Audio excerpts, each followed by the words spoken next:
At 100 years old, the Logie Scheme was a national milestone for both Scottish housing and the technology that came with it. Yesterday was a significant milestone in the Logie Scheme, which is an area of Dundee in the West End, which I have the pleasure of representing on Dundee City Council. Logie is quite a famous council estate for the very simple reason it's the oldest council scheme in the whole of Scotland, and it was 100 years old yesterday. It was built as a result of the Addison Act, which was the big housing act after World War I, Homes Fit for Heroes, as it was termed at the time. And the houses have very much stood the test of time. It's a very desirable part of the world to live in, a very nice community area. It's not only the fact that Logie is the oldest council scheme in Scotland, it was also the first to have a district heating scheme.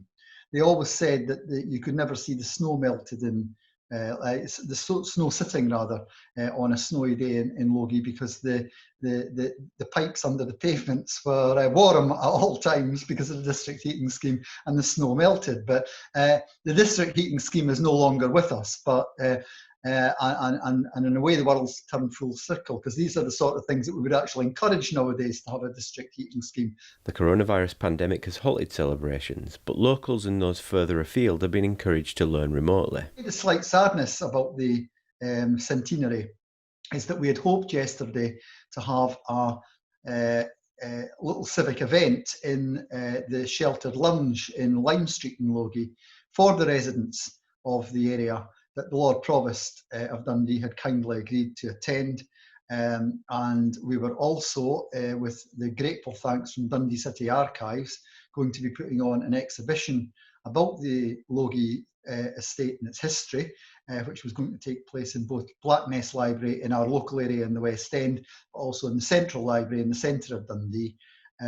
Plus, Sarah Aitken from the archives was going to be doing a couple of talks on Logie, again one in Blackness Library locally and one in the city centre. Now, none of that has proved possible because of the COVID-19 health emergency, but the way I would put it is they are postponed and not cancelled. There's a whole lot of very useful information about Logie, and an awful lot of other very useful information about the history of Dundee on the Dundee City Archives blog.